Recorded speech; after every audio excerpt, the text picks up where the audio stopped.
All right, so welcome to Negotiating Law School Scholarships 101. First of all, I'd like to say congratulations on making it to this point. You've been accepted into law school and you're here because you have a couple of offers that you want to compare and renegotiate with other schools to get as much money as you can possible to go to law school. So that's a great position to be in. And we're going to walk you through some things that you can do to put yourself in the best position that you can be in when moving forward with these scholarship negotiations. So yeah, you did it. You've been admitted into law school, and now it's time to negotiate. I'm sure, as you all know, the importance of getting as much money you can from these law schools is really, really high. And we all know the consequences that can come out of going to law school and emerging with crazy numbers of student debt and putting yourself in a position where you might not be doing the kind of work that you really want to be doing.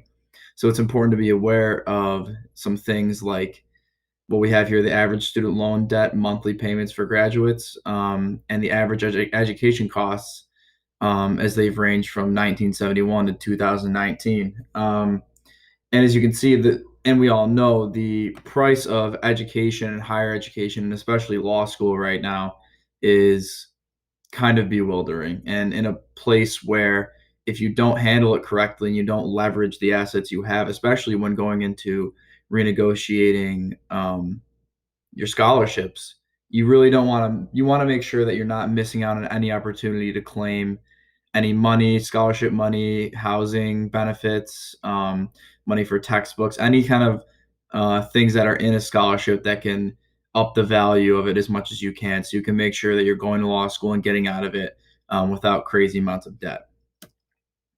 So the goals and objectives of this training session will be to first prepare you for the negotiation, to explain the basics of the bargaining zone as it pertains to law school scholarship negotiations, to explain distributive negotiations and their strategies, integrative negotiations and their strategies, and to provide the difference between positions and interests. So before we get started, I just want to play a quick video to kind of set the scene for what we're going to be doing.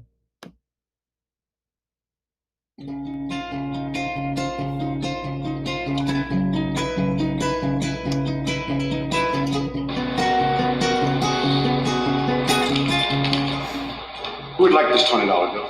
I do. Okay. I'm going to give it to one of you, but first, let me do this. Okay, now, who still wants it? I do. What if I do this?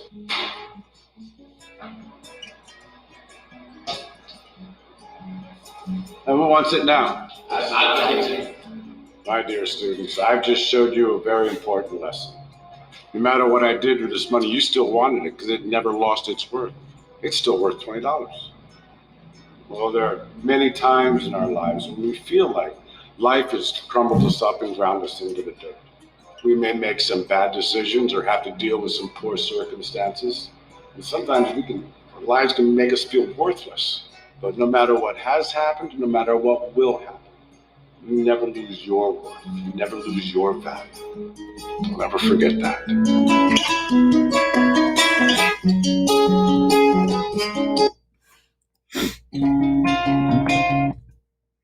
Okay, so as we all know, law school applicants are made up of people in all different kinds of stages of life and in different situations. And you might have a family, you might be working full time, and either way, you've decided that law school is for you. And you might have just finished the rigors of undergraduate work and decided to take the next steps to pursue a legal career. Whatever your situation is, you need to first remember what you've gone through, all the struggles you've been through, all the work you've put in to get yourself to this position to be negotiating not only just offers in the law school, and if you're going to get in, but scholarship offers into law school. And in these negotiations, it's going to be really essential that you understand the value, your self value that you're bringing to the table. In a scholarship negotiation, a school has already identified that they want you to attend and that they're willing to pay you to an extent to attend. So you don't have to prove yourself to anyone anymore at this point in the process, but you do have to demonstrate why you are even more of a valuable asset than ever before. You need to use your understanding of your value to create leverage to get the best deal on a law school that you possibly can to avoid that student debt crippling you after graduation that we talked about. So this training will focus primarily on understanding your value and understanding how you can use that self-value to your advantage in these scholarship negotiations. So for the first activity we have here, it's the show your value activity. And we ask the questions, what are your most valuable skills and talents? Why do you deserve more money over someone else in a scholarship? And what experience do you have that separates you from the rest? And for this activity, we want you to create a list and label it why I'm valuable. And we really want you to sell yourself here. We want you to be confident, be vibrant, be assertive, and really try not to hold back and be humble in this exercise. We want it to be so you can really write down the things that you can say about yourself as to why you deserve what you're going to be asking for. And we want you to have that always in the back of your mind when you're going into these negotiations, because you have to understand that you're not just trying to get in at this point. You have separated yourself to be in a position to get a scholarship. And now you have to understand even more than ever why you are more valuable and why you should get more money than someone else, or more money than you've been offered. So assuming that you've completed that task, now we're going to move into how to plan for your negotiation. And the first step we're going to do in this is going through this worksheet that I've created, and I'm hoping you'll go through it too. So here we've created a worksheet for law school scholarship negotiation planning. There's a number of different questions, and I've just provided some insight into them in regards to law school negotiating, and we're going to go through it real quick. So the first question, and the first thing you have to do is define your negotiating goal and know what you're hoping to accomplish when negotiating with law schools over scholarship offers. And clearly, we all understand that the goal of scholarship negotiations is to put yourself in the best position you can to receive the best scholarship offer that you can from a school. And you want to get the most amount of money possible from that school that you can. The next question is, what is your aspiration or first offer, and how can you justify your first offer? So in these negotiations, you'll be countering the first offers that are given to you by a school. And because a scholarship is offered to you, technically you won't be giving the first offer, but you'll be responding to what the school has presented to you and laid out on the table. So you'll first counter the offer, which will depend on the leverage that you create from understanding your value and understanding the other scholarships that you have received. Third thing we want you to do is list in ranked order from most important to least important to you the major issues in the negotiation related to achieving the goal of getting as much money as you can. And this is kind of similar to something we've done in class, where I'd like you to divide 100 points across these issues to indicate the strength of your preferences. So this is all going to be very dependent on your situation and the reasons you prefer one school over the other. And this is something we're going to dive into later on in the training session. The fourth thing is also connected to what we're going to be talking to later on, which is defining your interests. In other words, why do you want what you've listed above? So this is also going to be dependent on your situation and relative to everyone else, and their own different situations. So the fifth thing is to define your BATNA, and what will you do if you're unable to secure an agreement in the negotiation? In the negotiating world, a BATNA is the best alternative to a negotiated agreement. Your BATNA is your alternative plan, and if the negotiation you're in is not successful, that's the plan that you're going to go with, is the alternative. So having your BATNA in mind is essential to negotiating. It allows you to have an understanding of what plan or action you might fall back on should your current negotiation fail. So in our case, your BATNA will be either taking the money that was first offered to you by a school, or deciding to go with another scholarship offer at a different school. So you're going to have to weigh those two different options and then decide, well, I wasn't able to, negotiate more on, say, Boston College. But you know what? My BATNA is I'm going to stick with what they first offered me. Or maybe no, you're going to say, my BATNA is I'm going to go with a full ride at Roger Williams University. So you kind of have to weigh those two different things. The sixth part of this is to define your limits and your reservation point, and if there's anything in the deal that's a deal breaker. So this is honestly, again, going to depend on what matters most to you. So you have to ask yourself, is it all about price, or do you want to go to a school because of location, academic reputation, social life, the ways you can get involved, network, and many other different things?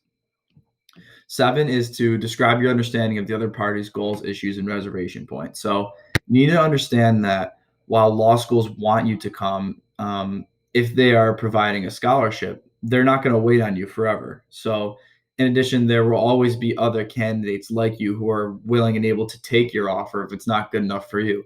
And law schools understand this, and they know that they don't necessarily need you. They want you because they're offering you a scholarship. But at the end of the day, they don't need you, and they have other applicants and other people who are willing to step into your position. So you have to understand that if you're going to negotiate an offer, it can't just go on forever. There has to be a point where you're going to understand that a law school will only go so far in offering you something. And then the last part of this will be, how will you present your issues to the other party? And we're going to refer back to this in the slideshow. We're going to talk about different strategies and tactics we can go through.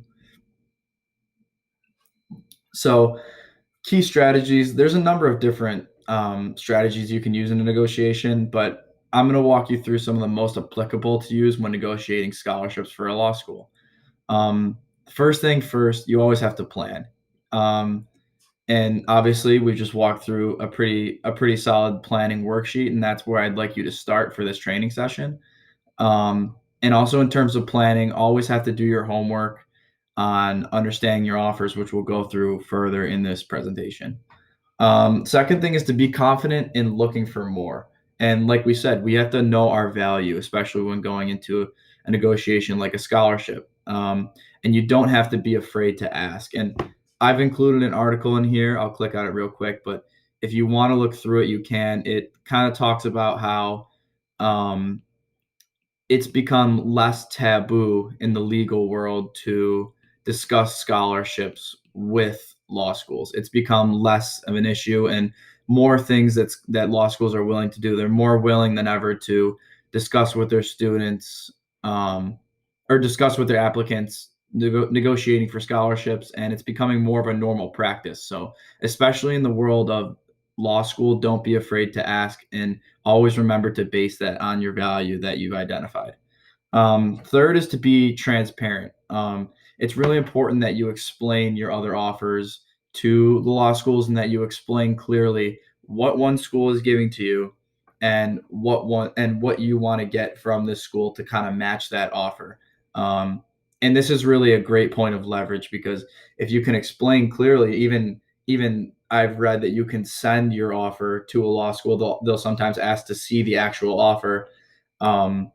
If they see that, Boston College is giving you X, Y, and Z, and they are Roger Williams, and they have to kind of meet what Boston College is giving you, well, that's some leverage there. Boston College, a really prestigious law school, is giving you these things that Roger Williams isn't. If they can see it clearly because you were being transparent, then maybe Roger Williams is going to be willing to step up their game and up their offer.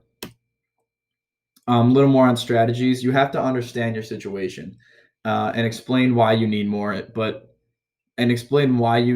but be specific to your circumstances. So always understand where you're at, and we're going to talk more about that later on. And then finally, manage your concessions. So be willing to give up maybe even your other offers, because if a law school is willing to give you more, they might ask you to withdraw your application from other schools. And also, again, based on what we'll talk about later, based on your interests, you have to understand that you have to be willing to give up certain things to get more, whatever that will be in a negotiation.